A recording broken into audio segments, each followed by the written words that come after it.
বিরুলিয়া এলাকার মানুষজন চাইছে স্বাস্থ্য ব্যবস্থা উন্নতির জন্য এক ডাকে অভিষেক যে কর্মসূচি সেই রকমই কর্মসূচি চাইছে। আপনি কি চাইছেন? চাইবো কি করে? স্বাস্থ্যমন্ত্রী হয়ে যদি স্বাস্থ্যটাকে ঠিকঠাক যদি দেখে, আজকের মানুষকে কেরালা, চেন্নাই, মানে বাইরের রাজ্যে যেতে হবে না। মন্ত্রী হিসাবে, স্বাস্থ্যমন্ত্রী হিসাবে যে করণীয় ওইটা যদি ঠিকঠাক করে তাহলে বাইরের রাজ্যে যেতে হবে না।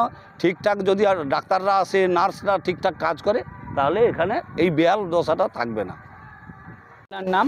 সুব্রত জানা, এলাকার নাম? বিরুলিয়া। আচ্ছা, এই এলাকার মানুষজন চাইছে এক ডাকে অভিষেক যে কর্মসূচি হয়েছিল স্বাস্থ্য ব্যবস্থা উন্নতির জন্য, আপনি কি চাইছেন? না, আমি চাইছি না। কেন চাইছেন না? চাইছি না কারণ উনি মুখ্যমন্ত্রী, উনি হচ্ছে স্বাস্থ্যমন্ত্রী।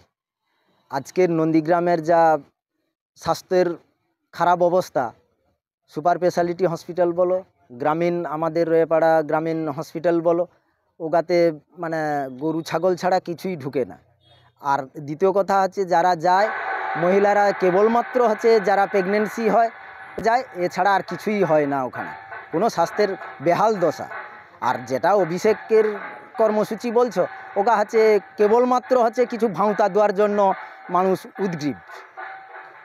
গ্রাম এলাকার মানুষজন এমএলএ এমপিকে পাচ্ছে না, সেই জন্য এক ডাকে যে অভিষেক কর্মসূচি, অভিষেক ব্যানার্জির কাছে আবেদন জানাচ্ছে স্বাস্থ্য ব্যবস্থার উন্নতির জন্য। কি বলবেন এই বিষয়ে? দেখুন, তৃণমূল কংগ্রেস কি মমতা ব্যানার্জি কি রাজ্যের মানুষ কতটা জানে জানি না।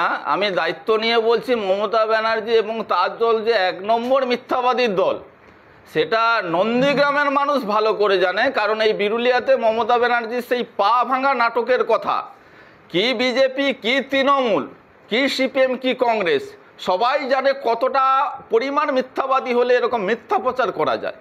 শুভেন্দু অধিকারীর দুটো বিধায়ক কার্যালয় আছে, প্রতিদিন হাজার হাজার লোক বিভিন্ন বিষয়ে, স্বাস্থ্য থেকে শিক্ষা থেকে সব কিছুতে ওখান থেকে সাহায্য সহযোগিতা নিয়ে আসে।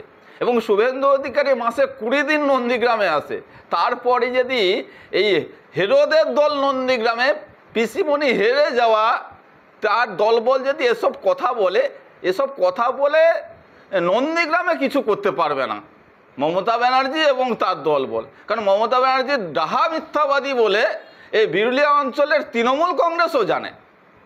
পা ভাঙার নাটক মানুষ ভুলেনি 21 সালে, আগামী 26 সালেও ভালো করে বোঝাবে মমতা ব্যানার্জিকে। সাহস থাকলে ওই তৃণমূল নেতাদের বলুন নন্দীগ্রামে মমতা ব্যানার্জিকে 26-এ আরেকবার দাঁড় করাতে, আমরা বাকিটা বুঝে নেব। এটা লাজ লজ্জা নেই, নির্লজ্জ। স্বাস্থ্যমন্ত্রী কেন, প্রশাসনিক পুলিশ মন্ত্রীও মমতা ব্যানার্জি, কিন্তু দুটো দপ্তরই ডাহা ফেল। স্বাস্থ্যের এই বেহাল দশার জন্য যদি মমতা ব্যানার্জি পদ অবরোধ করে বলার কিছু থাকবে না। অশিক্ষিত মূর্খের দল তৃণমূল কংগ্রেস। নন্দীগ্রামে সুপার স্পেশালিটি একটা হাসপাতাল আছে, আপনারা গিয়ে দেখে আসবেন স্বাস্থ্যের কি বেহাল দশা। আমার তো মনে হয় মমতা ব্যানার্জি এরপর মমতা ব্যানার্জি নিজের কুশপুত্তলিকা দাহ করবে স্বাস্থ্যের এই বেহাল দশার জন্য। এটা দেখার অপেক্ষায় আছি আমরা, কবে মমতা ব্যানার্জি নিজের কুশপুত্তলিকা দাহ করবে স্বাস্থ্যের এই বেহাল দশার জন্য, সেটা দেখার জন্য ভারতীয় জনতা পার্টি অপেক্ষা করে আছে। আমার নাম প্রলয় পাল, আমি তমলুক সাংগঠনিক জেলার সহসভাপতি। বেশ কিছুদিন ধরে বিরুলিয়া তথা নন্দীগ্রাম এলাকাবাসী ডায়মন্ড হারবারের যে স্বাস্থ্য ব্যবস্থা উন্নতির জন্য অভিষেক ব্যানার্জির যে মডেল বা এক ডাকে অভিষেক সেই কর্মসূচি চাইছে। কি বলবেন এই বিষয়ে? নন্দীগ্রামের মানুষের ভরসা তৃণমূল কংগ্রেস। এখানকার যিনি এমএলএ আছেন বা এমপি আছেন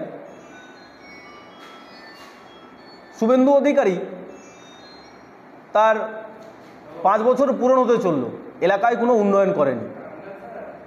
অপরদিকে অভিজিৎ গাঙ্গুলি, তিনিও একই অবস্থা, তিনাকে খুঁজে পাওয়া যাচ্ছে না।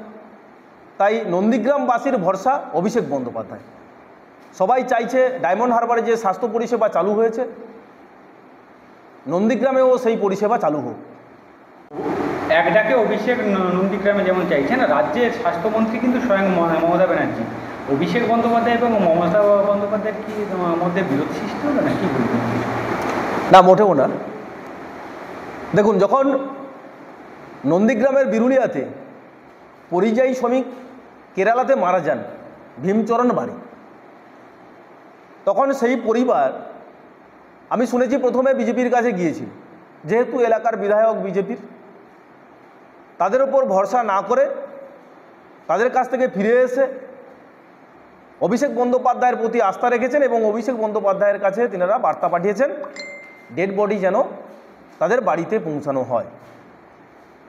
তাই আমাদের নেতা ডায়মন্ড হারবারের সাংসদ অভিষেক বন্দ্যোপাধ্যায় তিনি কে বিজেপি, কে তৃণমূল, কে সিপিএম না দেখে তিনি সেই ডেড বডি কেরালা থেকে বিরুলিয়াতে পৌঁছে দিয়েছেন। সঙ্গে 2 লক্ষ টাকা এবং আমাদের দেবাংশু ভট্টাচার্য জেলার সভাপতি সহ আমাদের যে সমস্ত নেতৃত্বরা এসেছিলেন সবাই সেই পরিবারের পাশে থাকার আশ্বাস দিয়েছেন আমাদের মাননীয় সাংসদ অভিষেক বন্দ্যোপাধ্যায়ের পক্ষ থেকে। তাই এখন নন্দীগ্রামের মানুষ অভিষেক বন্দ্যোপাধ্যায়ের প্রতি ভরসা রেখেছেন, এই এলাকার বিধায়কের প্রতি বা এমপির প্রতি নয়। আপনার নাম? রবীন জানা, নন্দীগ্রাম 2 নম্বর ব্লক তৃণমূল যুব কংগ্রেসের সভাপতি।